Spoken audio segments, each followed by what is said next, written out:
So, good morning, everyone. Welcome back to our morning coffee time for Sunday, August the 2nd. How's everyone this morning? In the news today, of course, the last of Ajahn Sona's series on the jhanas will be today. And if the title is any indication, I think he's going to go into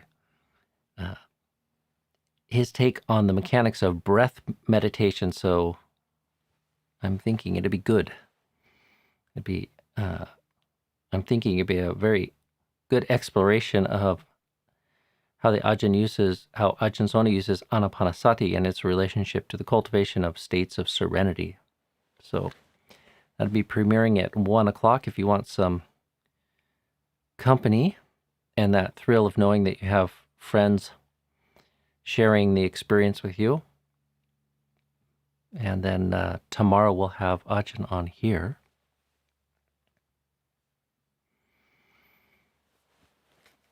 Hopefully not for the last time, but we'll have Ajahn on here for some more questions. So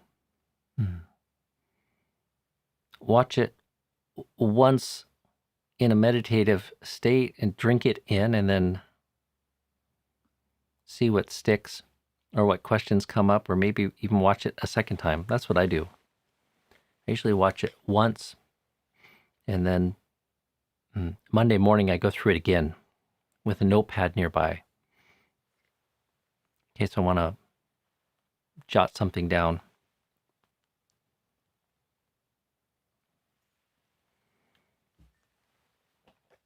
I see somebody asked a question, when's the next retreat? And that's a good question.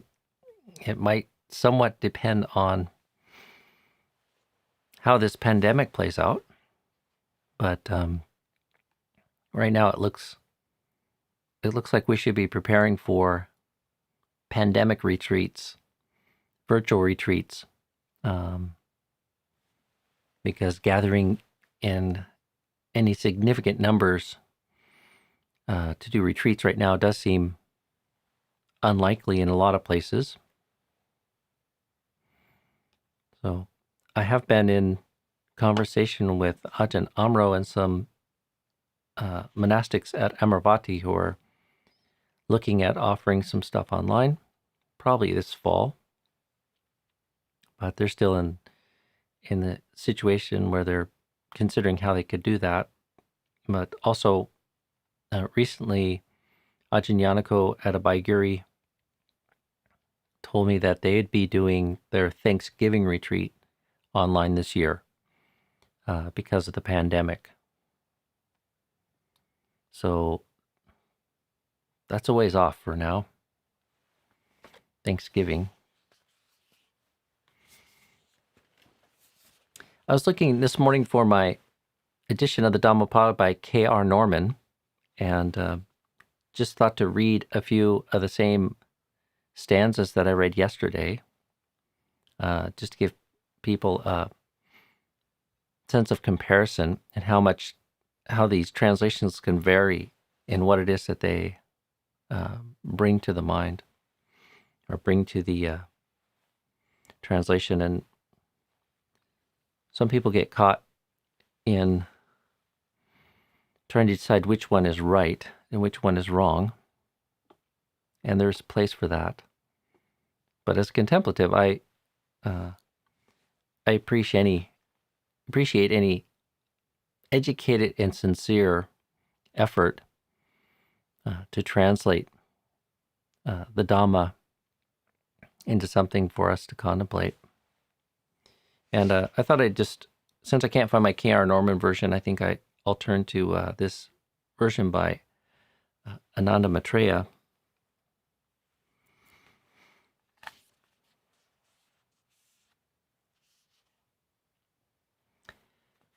And these are of the most famous sayings of the Buddha, being the first verses in the Dhammapada. Mind is the forerunner of all actions. All deeds are led by mind, created by mind. If one speaks or acts with a corrupt mind, suffering follows. as the wheel follows the hoof of an ox pulling a cart. Mind is the forerunner of all actions. All deeds are led by mind, created by mind. If one speaks or acts with a serene mind, happiness follows, as surely as one's shadow.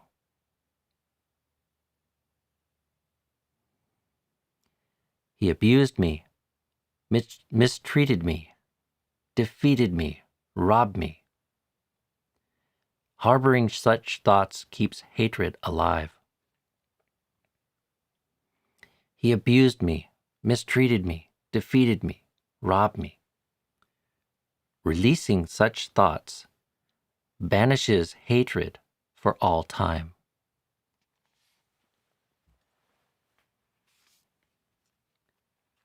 And then this one, which we talked about a little bit yesterday in a bit more depth.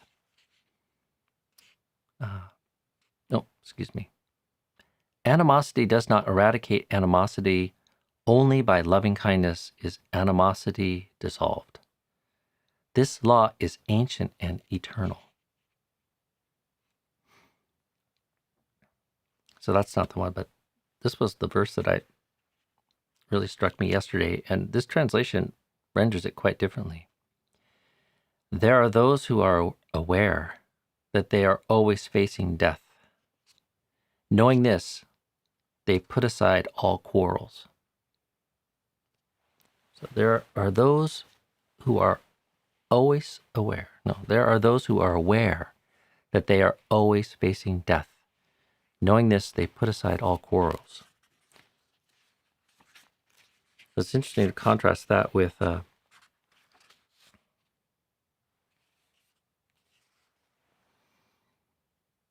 others do not realize we here are struggling.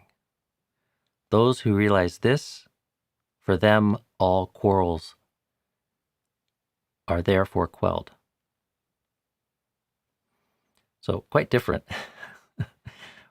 One quite clearly is evoking death, and pointed a bit more sort of, there are those who are aware that they are always facing death.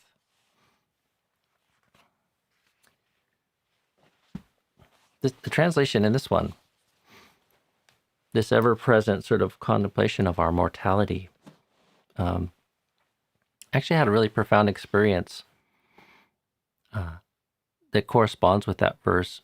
There was a period of time where I was contemplating.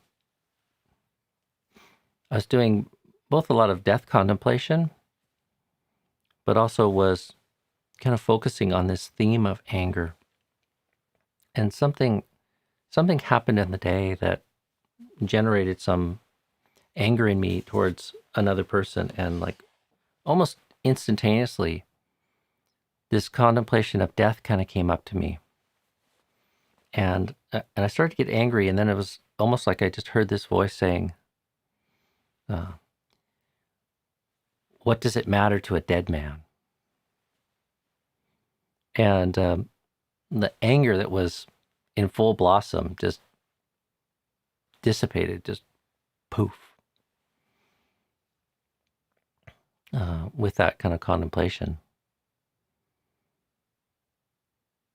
It just immediately empowered me to sort of let it go, and see it as ephemeral, trivial, insubstantial, not worth getting caught in.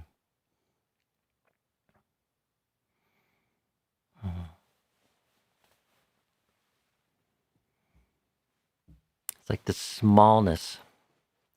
I think oftentimes I conceive or contemplate the effect of avijja tanha has this kind of narrowing effect.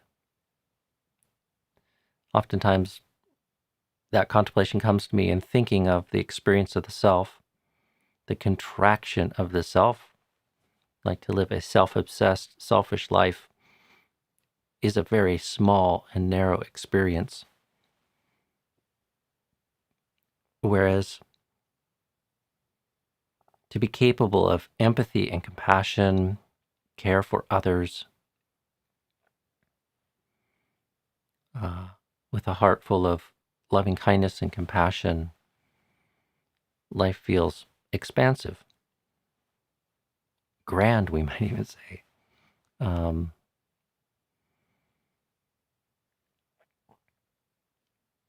But one thing that the contemplation of death brings us is it can help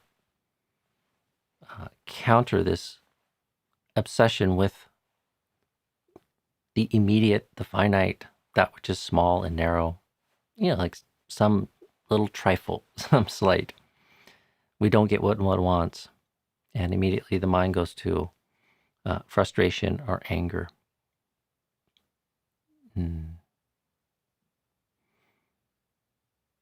So that rendering of the verse is very nice. Maybe I should read it again.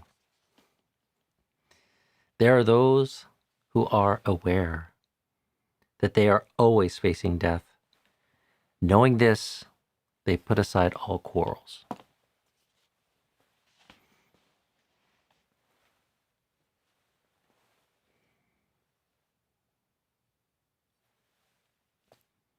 So, after that as a contemplation today, I'm tempted to go back and comment on those mind as forerunner verses, but I won't. I will instead see what's on everyone else's mind here. The Buddha rejected eternalism, yet he spoke of the deathless.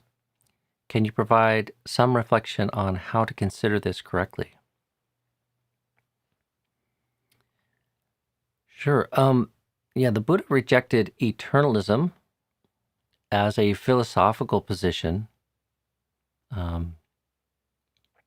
In particular, the eternalism that's spoken about in the suttas that the Buddha is referring to is this: it's a belief in self, so that I am really something enduring, special, unique, that exists through time. So that's what the Buddha is kind of rejecting.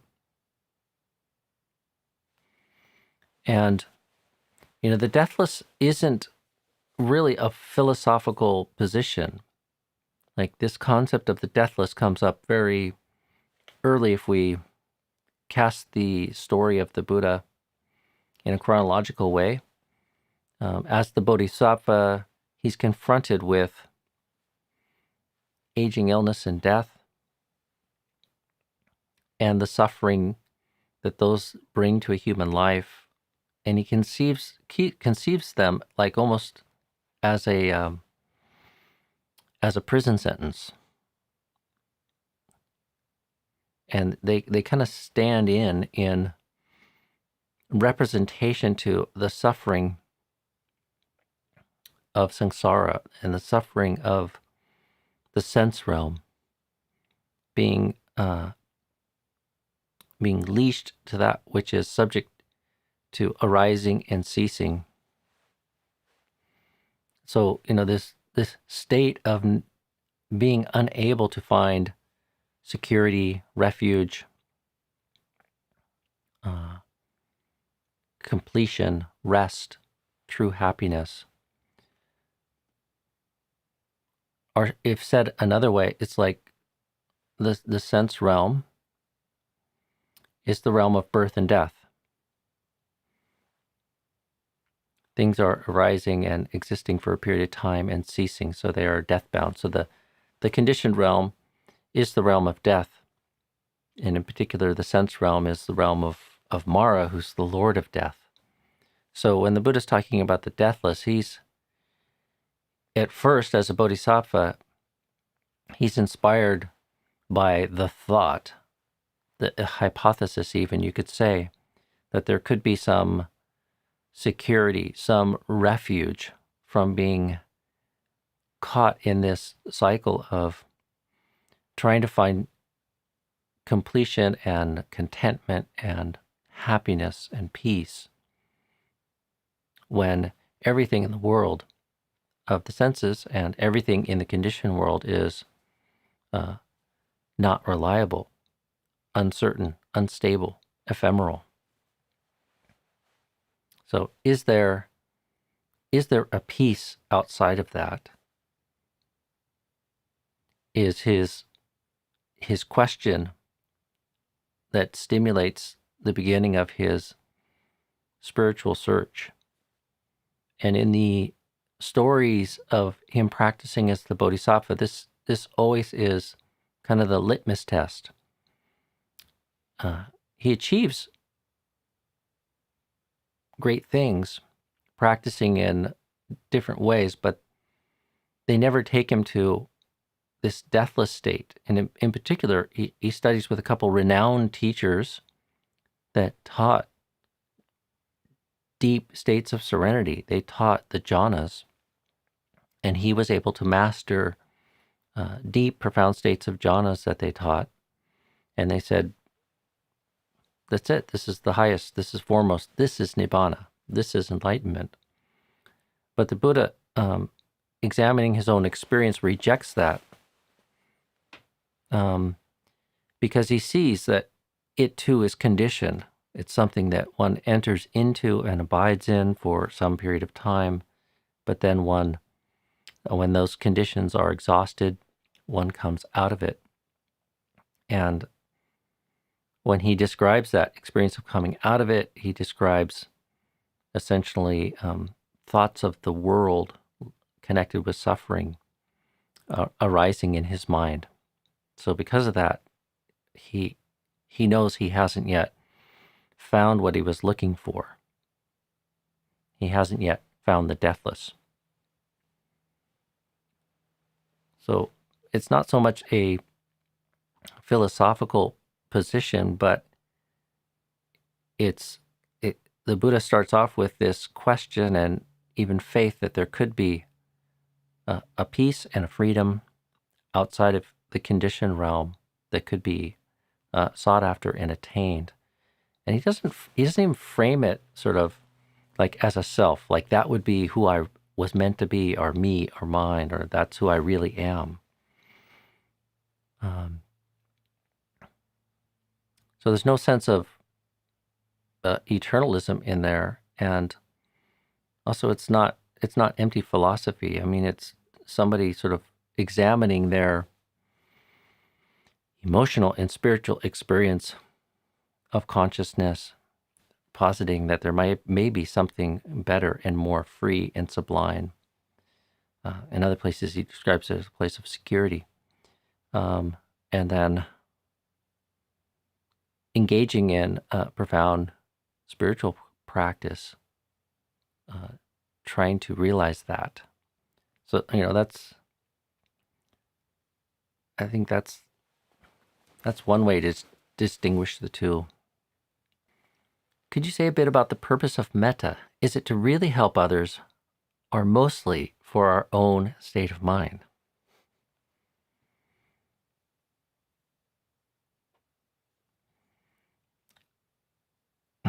I'm smiling because it's a somewhat artificial distinction.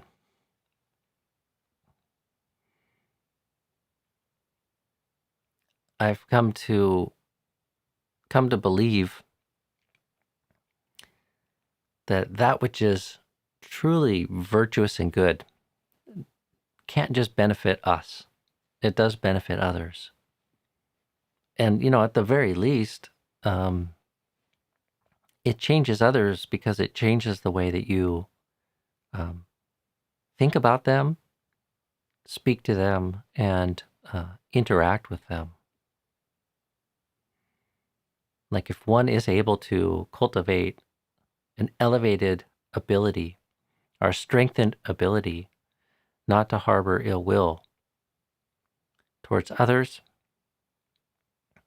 and to arouse, nurture, maintain, and make a habit of relating to people with goodwill, then that transforms the way that you interact with them.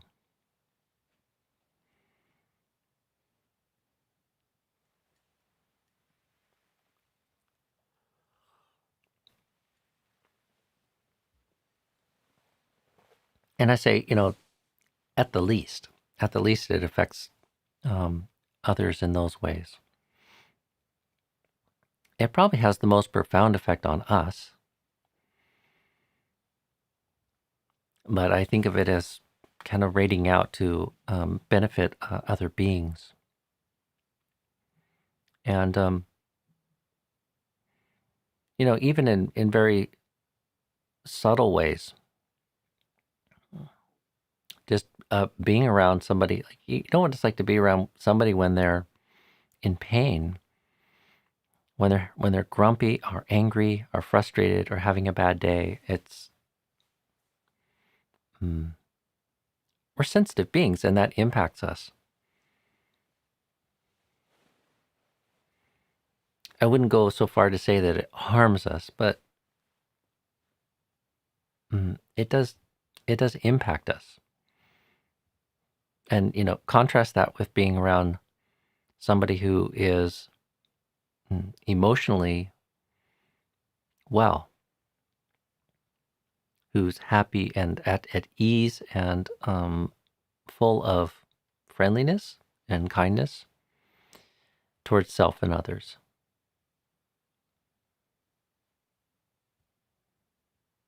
And it's delightful to be around such people, even if you're not doing much, even if you're just sitting there with your eyes closed or sharing space, sharing time together. I've spent many happy hours just sitting quietly in the presence of good people. What comes to mind is time visiting various teachers and monks. And a lot of the time that you spend with them is like as a visiting monk or as a monk in their community is just sitting with them and watching them receive other people. Or sometimes just sitting quietly.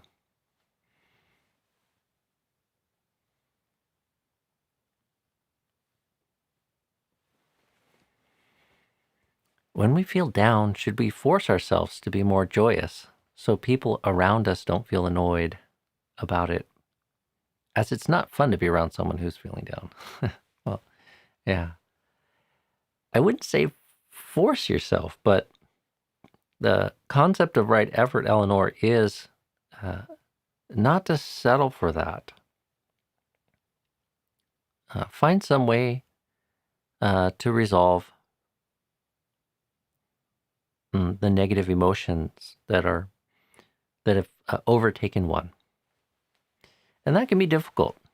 We need to have some strategies, and we need to try things. But the Buddha doesn't encourage just wanting and wishing these emotions to go away, or even waiting for them to go away. We should make some sort of effort to resolve them. And there's many ways that we can kind of skillfully engage in them. Emotion has this way of capturing us, especially negative emotion. So, when you're really kind of feeling down, it's probably not all that easy just to be happy and change your mind state. You might need to do something more engaged and physically active, like go exercise, go clean the house, go do some yard work, go help a friend do something.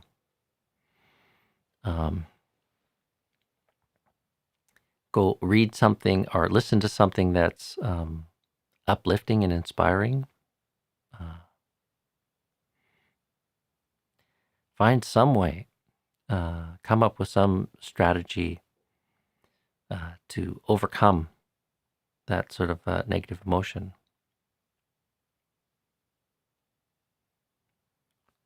Sometime, as I talked yesterday, serenity and insight are the most effective tools there. So if through reflection we can understand maybe why it is we're feeling the way we are, then sometimes we can most effectively deal with it. But even absent that kind of insight and understanding, we can just move to create positive, peaceful states of mind and replace the afflictive emotions with something better. So as long as you're making effort, I think, to resolve it, it's okay to stay around other people. If you're not willing to do anything, then you probably should remove yourself from the situation and or at least be very careful about what you do and say, so you don't drag other people into it or create some sort of negative karma.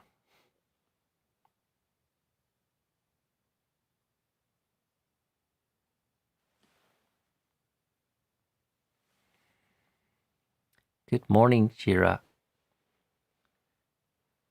When I discuss the Dhamma with friends from other Buddhist schools, it brings up conflicts. Would it be wise to just avoid this topic altogether?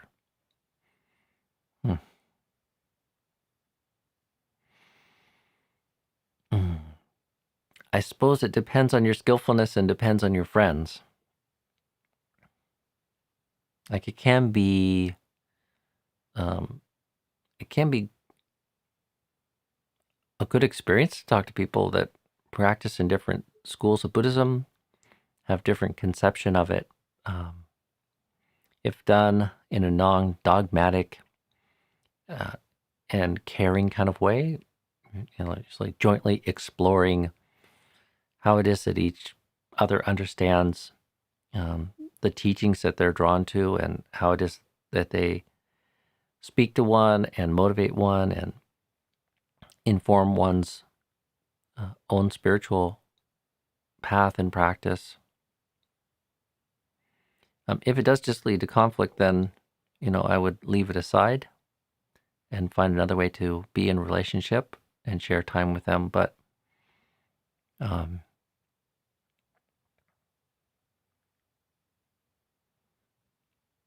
it's nice when you can find the skillfulness in yourself and others, not to have to avoid good and kind of wholesome topics. So, and sometimes it takes a little figuring out how to get there. It is challenging. I mean, I still have friends that practice in various schools of Buddhism that don't resonate much with me. And even within Theravadan Buddhism, or even within my particular Sangha, there's people that relate to various Dhammas and teaching styles and teachers that don't resonate so strongly with me. And the same potential for conflict arises in being in relationship with them. So I don't know if that's much of a clear answer, but sometimes you do need to avoid it. Other times you can maybe mutually explore how to skillfully disagree, or skillfully and honestly just explore what it is that each other sort of sees in various teachings and how they understand them. So, Ajahn, what did the formless jhanas achieve? How would you do the fifth jhana, i.e. the infinite space, or the infinity of space, I believe it's called? How would you do it? Well, there's not a lot of technique or detail described in the sutras themselves. Some of the commentaries have views and opinions about this. I was kind of interested in this in my early years, but it kind of lost interest in it somewhat. And I kind of question the numbering of these based on various things I've read, and even the views of various scholars. It does make sense to think of the form jhanas, or the the first, second, third, and fourth jhana in a hierarchical fashion. And there is some sense for the formless jhanas having a hierarchy by the way they're described, I would say. But it doesn't, especially the earlier sort of formless jhanas, if we think of them in the way that they're traditionally listed, and this would include the infinity of space, I'm not so sure how much I relate to that as like the fifth jhana. So what do they achieve? Well, they're not in the Noble Eightfold Path. Samma Samadhi is defined as the four jhanas, or the form jhanas. So, but they still are states of samadhi and states of jhana. So, the mind becomes quite purified, wieldy, malleable, has the same benefits as those. But and there are a few teachings that talk about some of the extreme or refined special characteristics of some of the higher form jhanas, but there's not many people I know that can talk about those from direct experience. In fact, there's nobody. It's not many. There's nobody I know that can talk about those from direct experience. That's not to say nobody has experienced those or nobody experiences those, but I think it's exceedingly rare that people have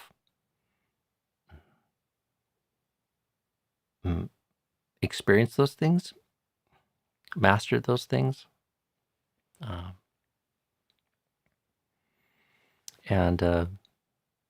I don't tend to give them too much attention, really. They're interesting.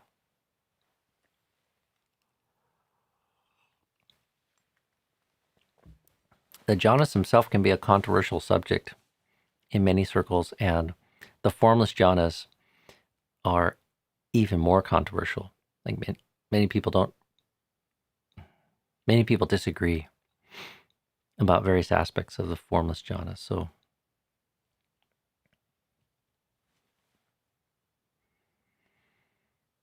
I suppose that's not much of an answer, but